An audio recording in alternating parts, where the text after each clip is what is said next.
Good afternoon. My name is Sita Ranchad-Nilsson. I direct Emory's Institute for Developing Nations. On behalf of the co-organizers and sponsors of Emory's Ebola Faculty and Community Discussion Forum, it's a pleasure to welcome you to this very special event in our series. Before we get started this afternoon, I need to make two announcements. First of all, at the conclusion of today's event, we will ask that everybody remain seated while President Carter and his party exit the auditorium. Second, we have a lovely reception for all of you upstairs in the atrium, and so that I hope after the conclusion of the event that you will join us. Now, I'm going to turn it over, it's my great pleasure to turn it over to Dean Lisa Tedesco.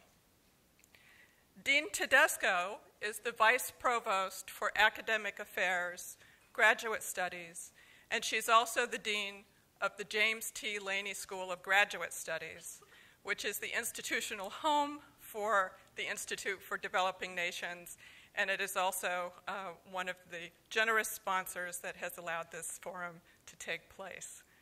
Dean Lisa Tedesco.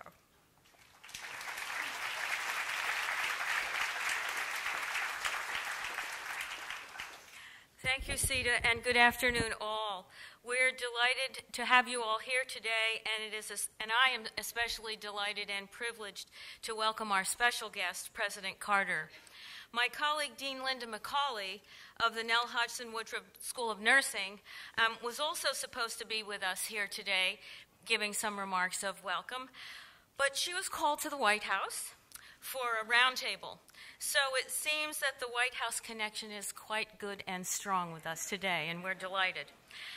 Before we get started, I would like to thank our event sponsors for bringing us together today: the Nell Hodgson Woodruff School of Nursing, the Institute of African Studies, and especially our convener, the Institute for Developing Nations.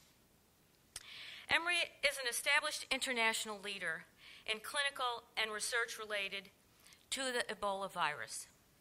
Our well-recognized treatment and care for U.S. citizens infected with the virus brought global attention to our doorstep.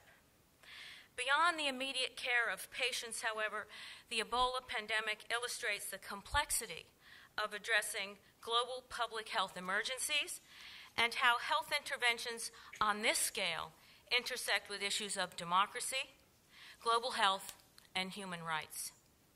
At Emory, we're uniquely positioned to convene and contribute to these discussions because of our expertise in clinical care, of course, but also because of the interdisciplinary focus on public health, governance, culture, economics, and history, led by faculty, students, and staff in our schools, departments, and graduate programs.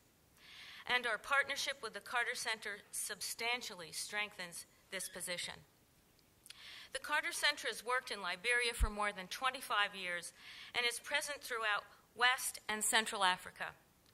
Through the coordinated outreach of its peace and health programs, the Carter Center mobilized an on-the-ground response to the Ebola crisis and will continue to respond to well-being-related needs in Liberia for the next several years. But today at this forum, we have an opportunity to cross discipline boundaries and the boundaries that often separate professional fields. I extend my deep appreciation to IDN for convening us this afternoon, and I just want to give you a very brief outline of IDN. It was founded in 2006 by President Carter and Emory President James Wagner, and as Sita said, is housed in the James T. Laney School of Graduate Studies. IDN works to connect Emory's research and academic programming with the Carter Center's peace and health programs, and I'm very, very proud of this work. I'm particularly proud that this year, in addition to the funding made available to support graduate students to work with the Carter Center programs, IDN and the Carter Center are piloting the ELMO initiative graduate fellowship. ELMO is an open source election monitoring data and data collection and reporting system, and the graduate fellow will participate in sessions on methodological design, election observation, and issues of violence and democracy, as well as become a resource on the ELMO tool for the Emory campus. So it's an exciting opportunity and yet another bridge between our two great institutions. And now, without further ado, it's a great honor to introduce and welcome to the podium our most special guest, President Jimmy Carter.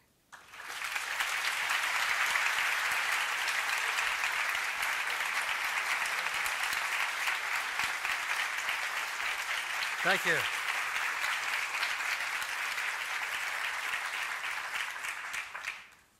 When we were on our way over here, I learned that this is the sixth session of this discussion, and Steve Hockman, who's been helping me for a long time, said it was the largest crowd of all.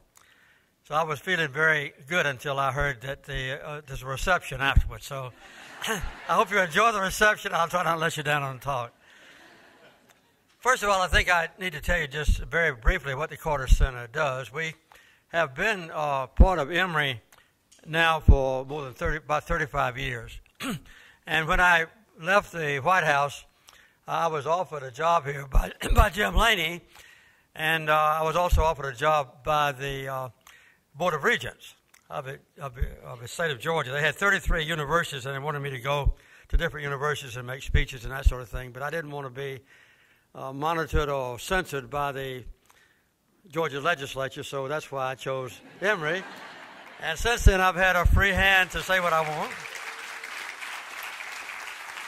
I understand later there's going to be a question and answer period. I think so far, I have never failed to answer a question. And sometimes I get in trouble because sometimes the news reporter sneaks in and I say things that I really believe, which is not often done. And when a politician says something he really believes, that makes the news, as you know.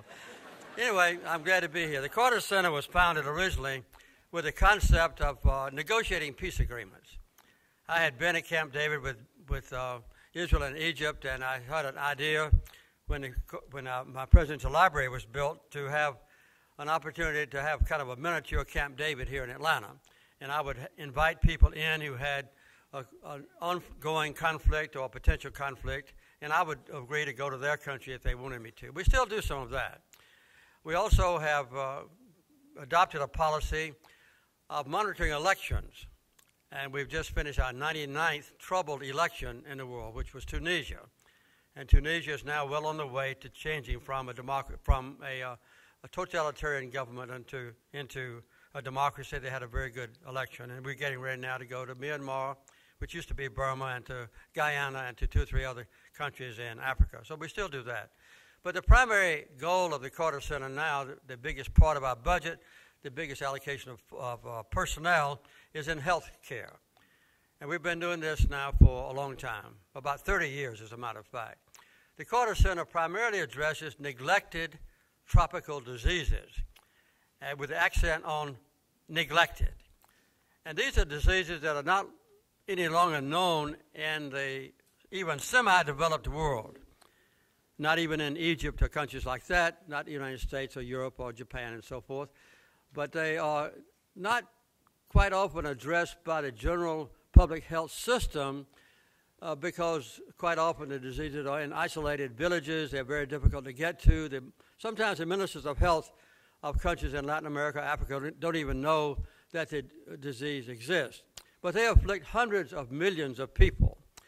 And I'm sure we have some medical personnel here, and I'll mention a few of them. One is trachoma. Trachoma is the number one cause of preventable blindness, second only to cataracts. Another one that deals with blindness is river blindness or onchocerciasis. Onchocerciasis is caused by the sting of a tiny fly about like a Georgia gnat, and microfilaria, microscopic worms get in the body, and eventually you can go blind from that.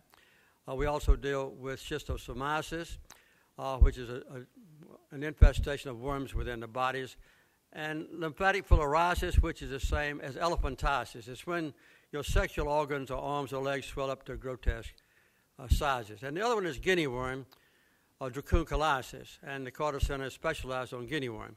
We have at the Carter Center the only international task force on disease eradication. It's the only place in the world where periodically and fairly regularly every human illness is analyzed to see which ones might possibly be eliminated from a particular country or region or eradicated from the entire world. And we provide that information to others who are interested in healthcare. And participating in that are the Gates Foundation and World Health Organization, UNICEF, and others who are interested in the same thing. We targeted guinea worm to be eradicated almost 30 years ago now, and we found guinea worm in 21 countries, counting South Sudan, and in 23,700 villages. We've been to every village, by the way, our trained people have, and we have found 3.6 million cases of guinea worm. Last year, we were down to 146 cases in the whole world, only 30 villages.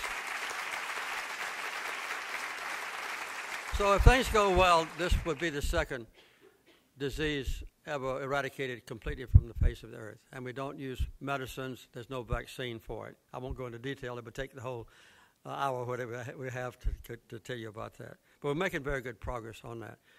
Another neglected tropical disease is Ebola. And that's what I'm going to be talking about today. I'll be discussing Guinea and Liberia and Sierra Leone, but I'm going to concentrate primarily on Liberia. As probably all of you know, Liberia is the closest country in Africa to the United States of America. In the 1840s or so, a group of freed slaves from America went back to Liberia. They formed a government and became quite dominant in the government of Liberia. And the capital is named after President Monroe. And other cities in Liberia named after former presidents of our country. And they speak English in Liberia. And I first went there in 1978 when I was still president. I was the first president to visit sub-Saharan Africa, and I visited Liberia and also Nigeria.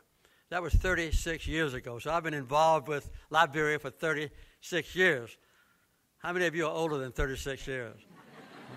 About a third of you. Well, anyway, it's been a long time. I really went back later to Liberia when I was, after we formed the Carter Center, because Liberia was involved in a horrible civil war, and it lasted in all about 15 years. When I went there in 1991, Monrovia, the capital of a country, was controlled by IGAD, by the Western group of nations, and ECOWAS, and it was only about 5% of the total area of Liberia.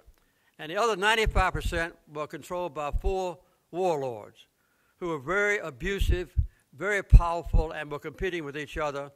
And the central government had no relationship at all with most of the country of Liberia. But I and one of my leaders for peace processes, Dale Powell, a woman, we went into the interior of Liberia to get to know the warlords so that we could eventually orchestrate an election that would let the Liberian people have a unified government. And we continued with that process until 1997 when one of the warlords, Charles Taylor, was elected. Ellen Johnson Sirleaf was one of his opponents, who was later elected president. Charles Taylor was a very abusive leader, and he was elected primarily because the people there thought that if he's not elected, he'll continue the Civil War, and they wanted the Civil War to be over. And they had been suffering from this for a long time. We went to Liberia regularly, I, my wife, and other people from the Carter Center to see about that. Charles Taylor was deposed and driven out of the country a few years later, in about the year 2000, I believe, and that's when he was ousted. And now he's been tried by the International Criminal Court, or one of its branches, and he's been found guilty, and he's in prison now. And he'll probably be in prison the rest of his life for human rights abuses and other crimes against humanity. So the Carter Center began to work with the next president, who was Ellen Johnson Sirleaf. She was the first woman president in Africa, and she's a very fine person. Her son, by the way, works in Albany, Georgia. He's a doctor at the major hospital in Albany. And every now and then, Ellen Johnson Sirleaf comes over to visit her son, And when she does, my wife goes down to meet with Ellen, who's a very fine president. She was reelected 6 years later, and she cannot run for reelection. And when the election takes place, I imagine the Carter Center will get involved in that as well. As you know, now we come to Ebola. Ebola was noticed for the first time in March of 2014.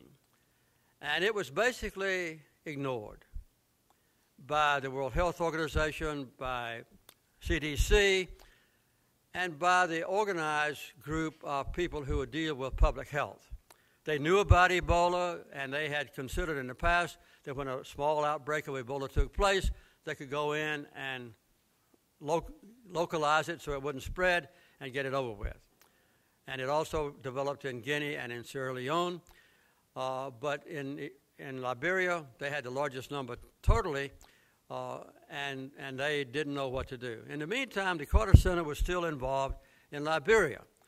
The first thing we had there, I think about in the year 2007, was an access to justice program at the request of Ellen Johnson Sirleaf, because after the long-time civil war, the people were still separated from the central government.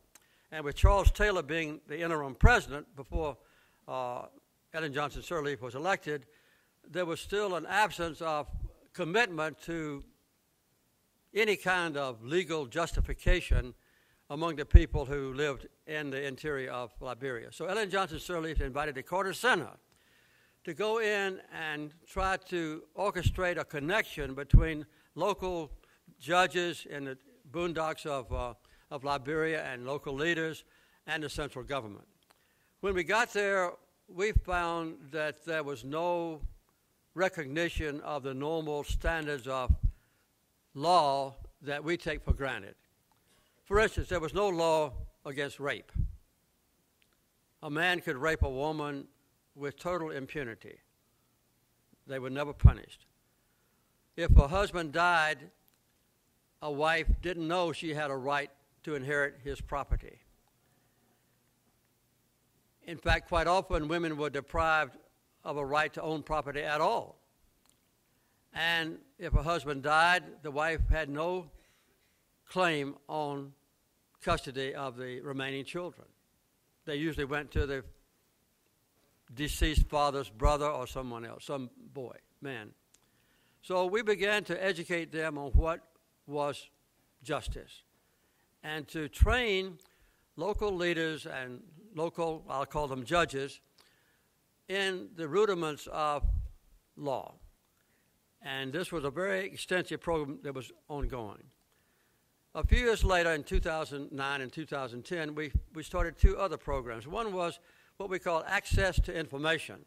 We've done that in a lot of countries around the world to try to get the countries to develop a law and pass a law and enforce it that guarantees people the right of access to the information about their own lives as perpetrated or constituted or acted by the government itself.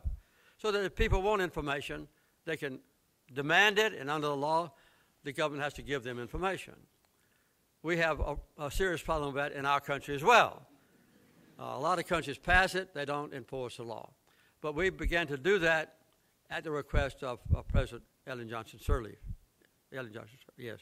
And at about the same year, we began another program under my wife's leadership of dealing with mental health. After 15 years or so of civil war, there was a tremendous amount of post-conflict distress syndrome. And so Rosen decided to look into the issue as a part of the Carter Center's work, and she found that there was only one psychiatrist in the whole country and practically no treatment for people that had any kind of mental illness. So Rosen and the Carter Center decided to train 150 nurses who had an expert knowledge of mental illness. And these were nurses who had been engaged in other forms of medical care. So we began to train about 25 or 30 nurses at a time in a series of special programs that were supported by and partially supervised by the nursing training program at Emory University. By the way, the foreign government portion of a nursing training program is named for my mother, Lillian Carter, who was a registered nurse herself. So I've been growing up with nurses, and I was very excited.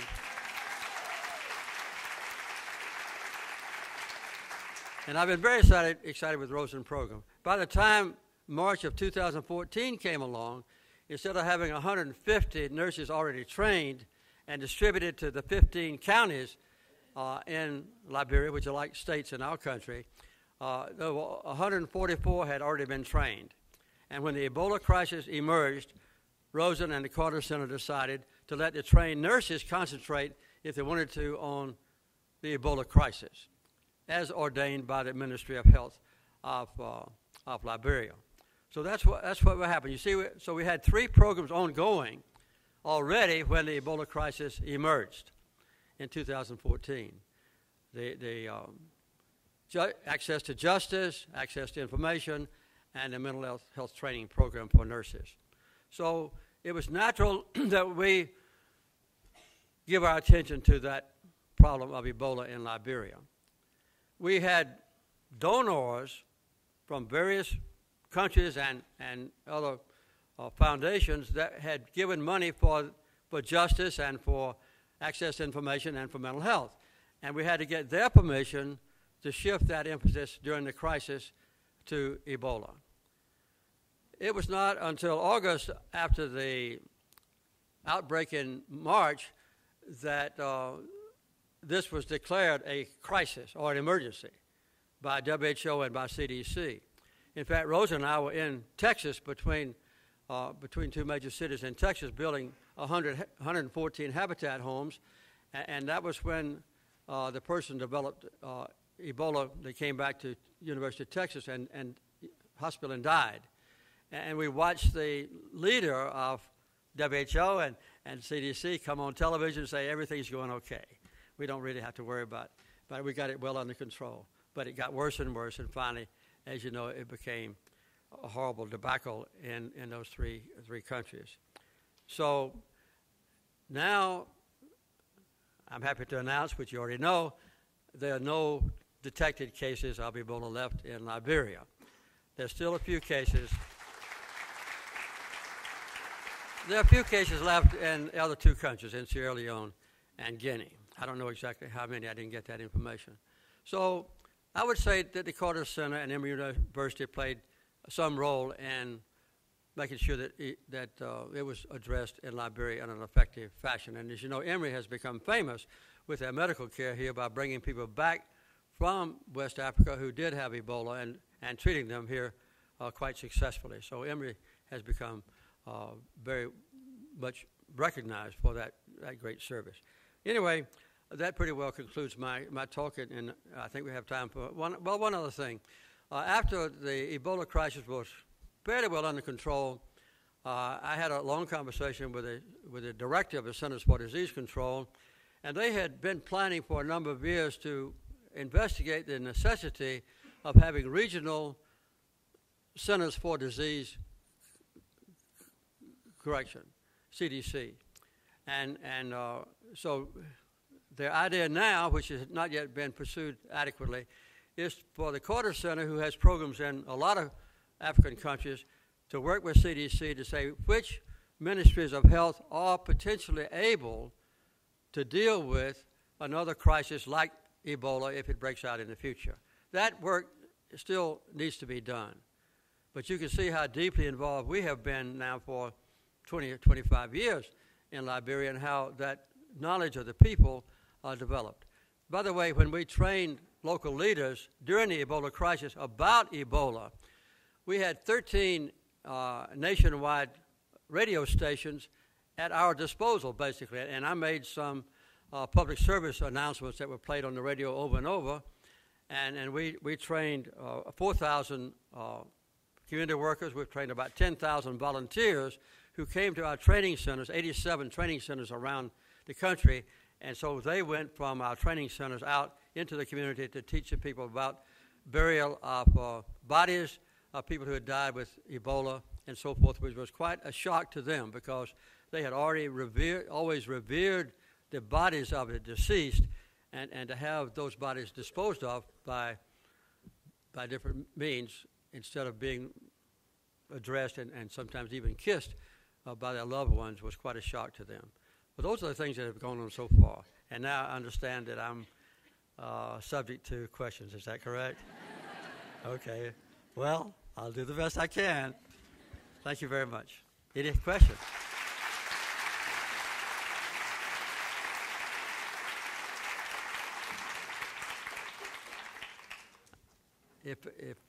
Okay, over here. I think we have some microphones. Thanks to you, I, at the Carter Center, met Julie Endy. And Julie Endy was an incredible woman who helped bring democracy to Liberia. Yes. She danced in front of the warlords and got many of them to drop their weapons. And I think it would be spectacular if the Carter Center, particularly with your advocacy for women, if you all got behind a movie about Julie Endy and it was as popular as your book about women, and all the money that was generated from it went to help the work of the Carter Center.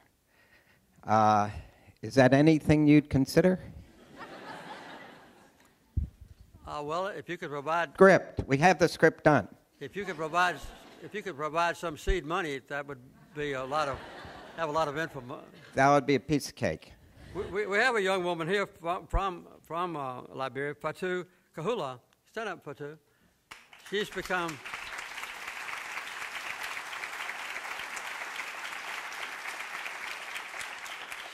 quite famous, and she's going to be on CNN soon. You want to give a brief, description of what you've done? Yeah.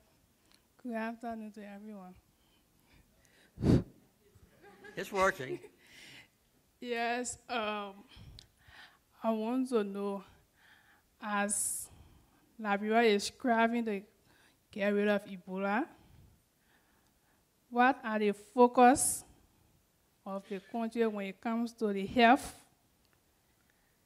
issues, and also those orphans that have been left behind? And also, school was shut down. There was no way for students to get back to school. And even the mental state, because a lot of people right now, Ebola make some of them to be mentally deaf. Like one of my uncles who passed from the Ebola, his wife came down with the virus and she got healed, but she's have mental problem. So that is one of the main things that we need to look at as a Liberian or as a nation where Ebola was. Thank you. Thank you. By the way, during the Ebola crisis, all the schools closed down, and there was practically no movement of people around Liberia, or I presume the same thing in Sierra Leone and Guinea. Did you have another? I haven't answered your question. I don't know how to answer it because I'm not in the movie business, but that's enough. We did Doc Hollywood, and Warner Brothers is now making it a Broadway musical, so we can get you connected to that. Thank you for your suggestion. Do you have any other questions about Ebola, about Liberia? Yes, please. Thank you very much, President Carter. We've talked a lot in our Ebola forum about the issue of trust and trust in government. And given the Carter Center's long experience in Liberia and well-established relationship, I wonder if you might talk a little bit about the importance of trust, and also, given your history of strong advocacy for human rights, I wonder if you might talk about issues of human rights related to Ebola, particularly the use of quarantine by public health professionals, and also the right to health in general. Well, I have to say, I think I said briefly earlier, that even with Ellen Johnson Sirleaf there, having replaced Charles Taylor, because of a long, drawn-out Civil War, and because of the oppression and human rights violation of their first really elected president, Charles Taylor, there was a massive distrust of the central government. Nobody believed what they said, and even with Ellen Johnson Sirleaf's effort, when the Ebola crisis broke out, it was obvious to us, the Carter Center people all over Liberia, that nobody believed what directions or instructions came out of Monrovia, the capital city. So that's why we decided that we needed to tell the local people the truth. And that's why I got on radio on 13 different stations. I think I made 3 different broadcasts to be put on the radio, because the Carter Center had developed or earned, I'll say, trust of the people all over the country. We were the first ones that went into the interior of Liberia, even during the terrible time when the warlords were dominating. And we were the first ones who monitored all the elections, both when Charles Taylor was elected and when he was replaced later on, and also when Ellen Johnson Sirleaf was reelected. So we had the confidence and trust of the people. And since we worked just intimately with the local people, we had encouraged them, even before the Ebola crisis broke out, to go to the justice system with their complaints. And I think we handled about 70,000 legal cases. Over half of them were by women who had almost always been excluded in the past from the justice system. The men were the ones that did everything. And so because of that, the women filed a lot of, in effect, local lawsuits, which are tried by local judges in their own historic, traditional way. And majority of those lawsuits filed by women, by the way, were about child custody, where they found out for the first time that they might have a right to continue to have their own children. Then they went to court, in effect, and got those rights assured. We worked very closely with Oxford University in Great Britain, and they characterized the work we were doing with a very high mark. But anyway, I think that's what you have to have, is the trust of the people. Sometimes a government is trusted, sometimes it's not. And I think that Johnson Sirleaf deserved trust, but she had not been able to establish that kind of relationship with her own people. And that's why she invited the Carter Center to come in with our 3 programs even before the Ebola crisis broke out. Thank you for a good question. But when we told the local chiefs, you know, you need to do this or that, and we got our information from the CDC and from WHO, when we got health experts to tell us what message to promulgate, without knowing what we were doing about Ebola. We never did become experts on Ebola. We never did treat anybody for Ebola. But when our voice went out on radio, people believed us.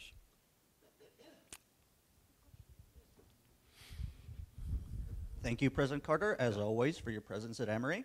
The last question addressed the use of quarantine zones in Ebola cases. And as I recall, during the peak of the Ebola hype in the United States, those methods were also used here.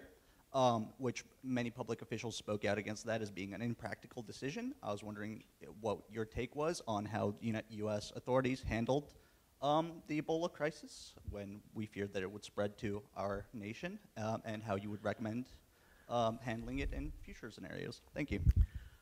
Well, we handled it very poorly here in the United States, except at Emory. Well, I mentioned there are 4 hospitals in America now that were qualified to handle Ebola cases before the crisis broke out, as you may know. And one of those is Emory, one was in Dallas, Texas, and 2 others in the north and the western part of our country. And one of them never got any patients. I think the one in Utah or somewhere out there, I'm not sure where it was, got a couple of patients. But the one patient that went to Dallas to start with was there when we were building habitat houses, and that patient died.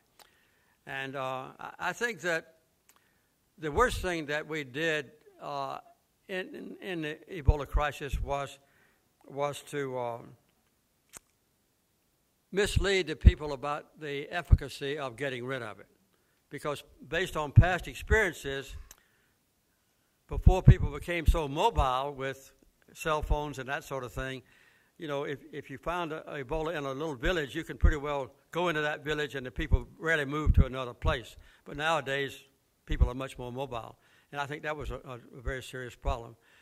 And we didn't understand the culture of the people in those three countries either. As you know, a few cases broke out in Nigeria, a few cases broke out in Senegal, a few cases broke out in Ghana. Those countries had a much better developed ministries of health, and they were able to isolate those 7 or 8 people in each case at the most and do away with the Ebola crisis. Another thing that we found out, and we're still working on that, is a proper way to dress people who have to deal with Ebola patients. You know, because when you put on your outfit, and then when you go in, if you have a drape over you that keeps the Ebola away from your skin, and then you reach back and get it and put it back over your head, they found out that was a cause of health volunteers that went over there, very courageous, to get Ebola. So I would say that the United States and other countries just were unaware of what was going on. And since CDC is located here, and I think the CDC director, I talked to him personally 2 or 3 times, he and the other CDC experts were on television, on CNN and other stations every day saying, don't worry about it, we've got it under control. And I think that was a serious mistake we made.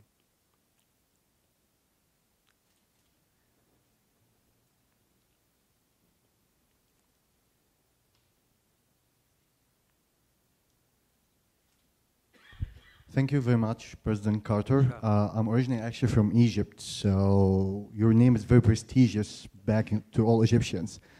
My question is, if unfortunately we will get another crisis like Ebola, what is the structured plan for the Carter Center to interfere with something like that? Well, I would say that we were just fortunate in having 3 different programs in Liberia. We don't have 3 programs in every country in the world that might get some outbreak of a tropical disease. But we have become, I would say that, being the head of the Carter Center, I would say that we are part of the preeminent non-governmental organization in the world that deals with neglected tropical diseases. That combined with the fact, as I mentioned earlier, that we have the International Task Force on Disease Eradication here at the Carter Center, and the fact that we're partners with Emory, those things give us a special status. So I would imagine that if there is an outbreak of another kind of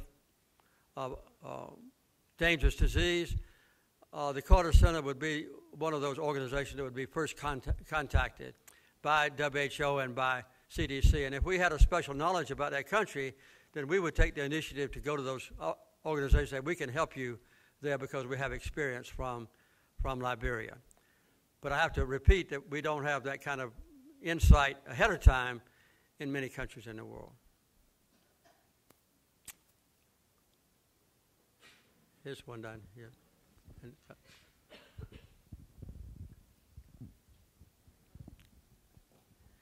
Hi, President Carter. Thank you so much for coming. I'm with a group of really wonderful nursing students from Emory out in Clarkston for their community and public health nursing course. And we are working with mothers, women, and children, many of them who are from war-torn countries. And we've really been hoping to help address the mental health needs there. Yes. And we're so inspired by your wife's work and the Carter Center's work.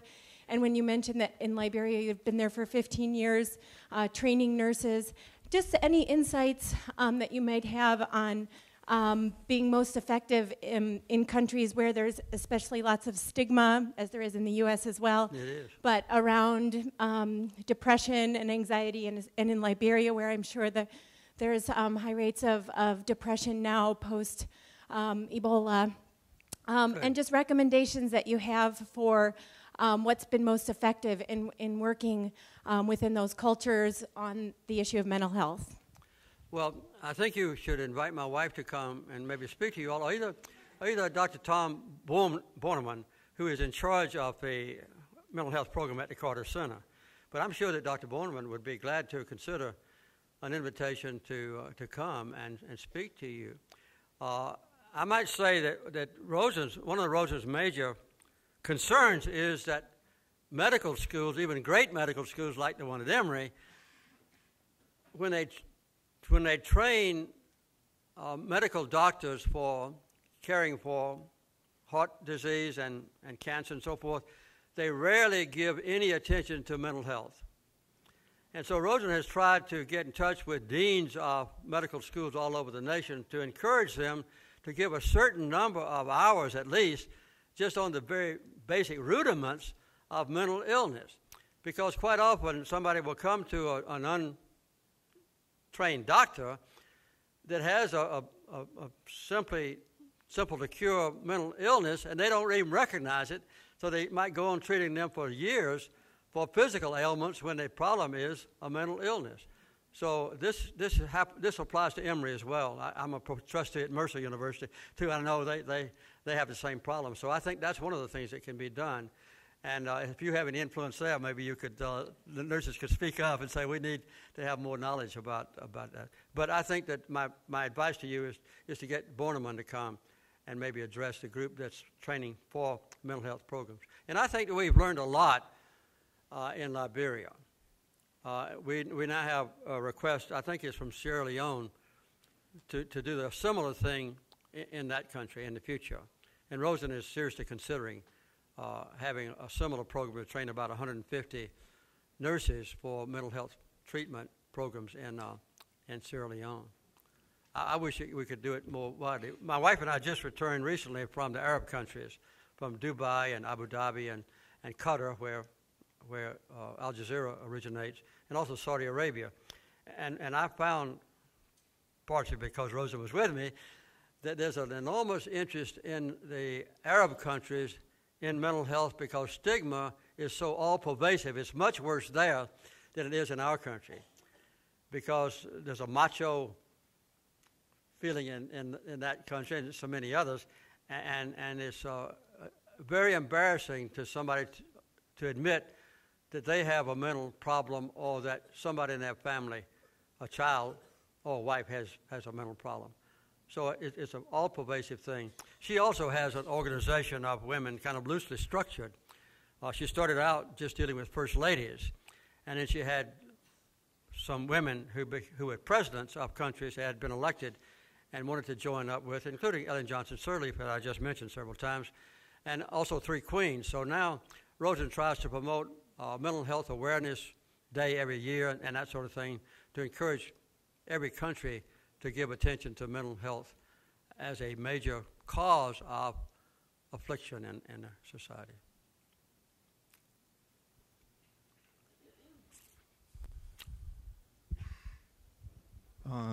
Thanks for coming, and thank you for just saving just countless lives and helping to do that. So it's a little awkward, but yeah. I like your question so far. Yeah. My question regards just health systems in countries that have been afflicted by the Ebola epidemic. Right. Do you sense a danger in that we, like aid organizations and even like the U.S. government, is going to leave the area without providing the resources necessary to get these health systems back up on their feet? Not just for outbreak control, but primary care. Mm-hmm. Like, all of these facilities are devastated. Do you think that we are doing enough work in that regard to help those organizations? No, we're not.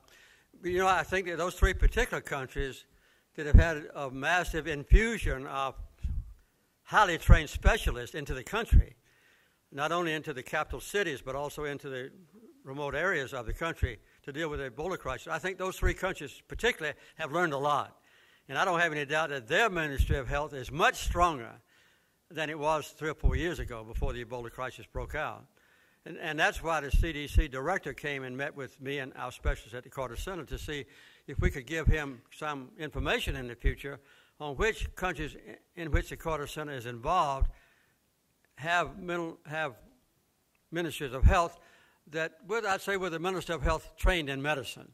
Some of them are not, and are knowledgeable and are capable of dealing with an outbreak of Ebola or something like Ebola in the future. But I don't think there's any doubt that CDC and the government of the United States and the European countries and the United Nations agencies, including World Health Organization, will be much more committed now to making sure that in the future ministries of health get more aid and more advice and more training and more money than they have in the past. I think Ebola might be kind of an awakening factor.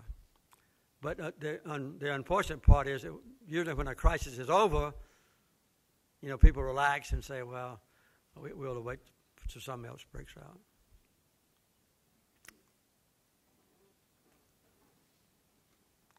I see some hands up. I don't have the mic, though. Thank you, President Carter, and thank you for your remarks. One of the things that I appreciate about you is your ability to relate your faith to the work that you do in terms of humanity. And my question really is, in the Ebola crisis, Liberia is a country that's known for a fairly strong religious tradition. And I wonder if the faith community in Liberia played a positive role in any way in addressing the crisis and also in helping to build trust. I've been, as I say, almost all over Liberia, and I've been to church in Liberia several times. A very exciting, effusive church services. They're quite different from the ones that I've known in countries that I won't name. But I'm sure that there was. I can't say from practical knowledge what the faith community did. But if you go into Liberia, even out into the remote areas of Liberia, you'll see just as many churches as you do in South Georgia. And that's a lot of churches. And if you drive around Monrovia, there's a church almost every block. I mean, it's really impressive what they have done in developing the Christian faith there. And I'm sure there are other faiths as well. I'm not just singling out mine. But I think that's a very good question. And I don't think there's any doubt that the leaders who are trusted, like a pastor of a church or the head of an imam in a mosque, would be the best people to give advice that would be accepted. When we began with a guinea worm program in those 21 countries, quite often those countries were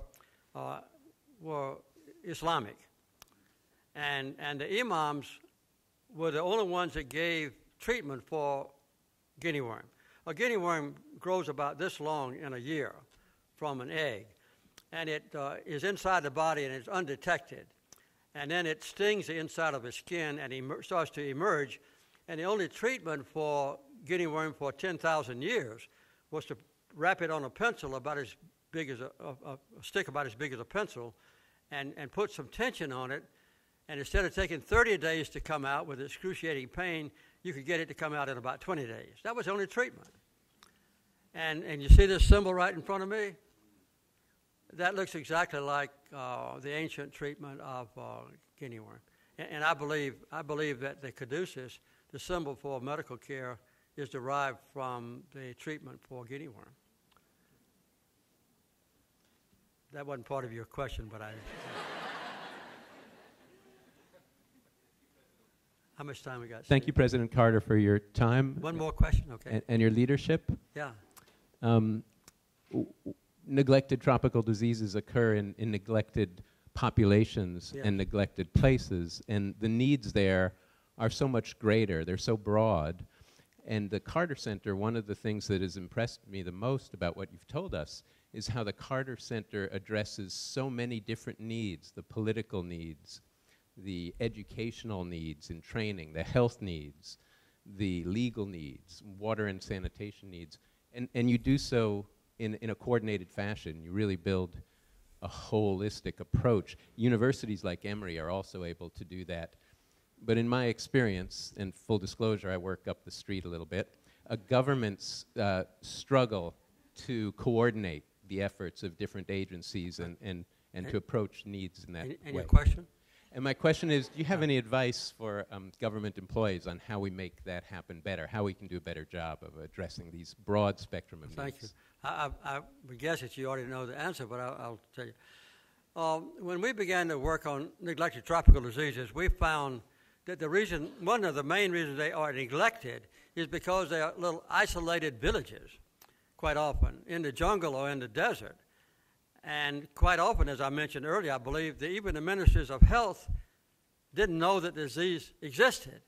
And I would go into a country like Pakistan, and I would meet with the president, and I would say, we've come here to try to find out about guinea worm. And he never had heard of guinea worm. And he called in his minister of health, and he never had heard of guinea worm. But his prime minister had guinea worm when he was a child in a village.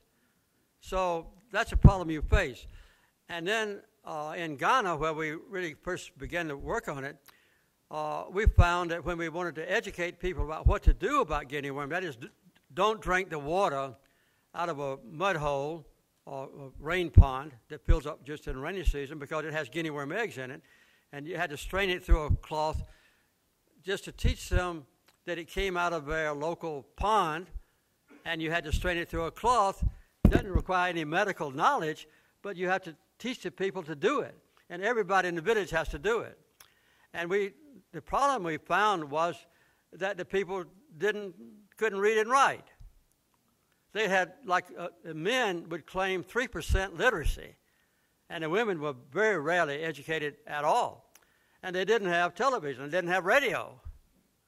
So how do you teach people who can't read and write and don't have radio, don't have television, what to do about guinea worm? So we developed a system, the Carter Center did, of cartoons. And we would make cartoons, two of them. Up at the top, we would have two women going to a pond to get water. And the next frame would show a woman on this side that would strain her water. And then at the bottom thing, she would not have guinea worm. This woman over here would not strain her water. And down here, it showed guinea worm coming out of her legs or breast or wherever they come out. And so that was the way we trained people, just by cartoons. That's all we could use. So the education part is extremely important, as you pointed out. And I mentioned that we use radio in Liberia, which radio is the number one means of communication there. And so we also have made messages for cell phones and so forth, which are pretty prevalent now in Africa. So the education part is quite often superb. We now have 70 cases of guinea worm in South Sudan, and that's the most we have in any country. And we have, the last count I got, we had 112 full-time employees on our payroll just to monitor every village where guinea worm used to be and might break out again.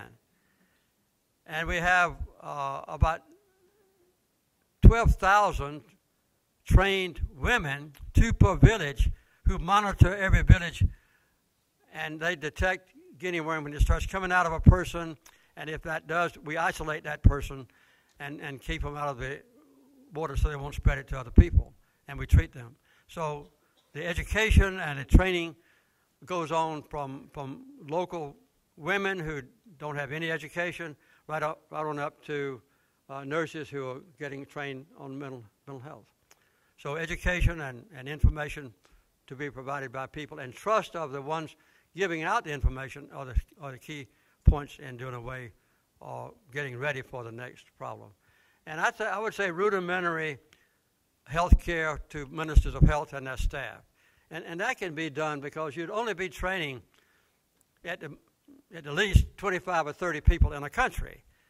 And the world community can certainly afford to have maybe a 2-week training program, even if you have to bring them over to Johns Hopkins or to Harvard or to Emory, for all the countries in the world. Just to teach them basically what do you do if something breaks out and how do you handle these kinds of diseases. So that's what I think we have a good opportunity now to leave this lecture on a positive note, to have a much better way in the future to keep people who are hardworking and dedicated and intelligent and ambitious, and who don't have a chance to give them a feeling of self-dignity and self-worth and hope that the future will be better. And if we would just give them part of the information and the funding that we have in our rich country and well-educated country, the world will be a better place. Thank you all.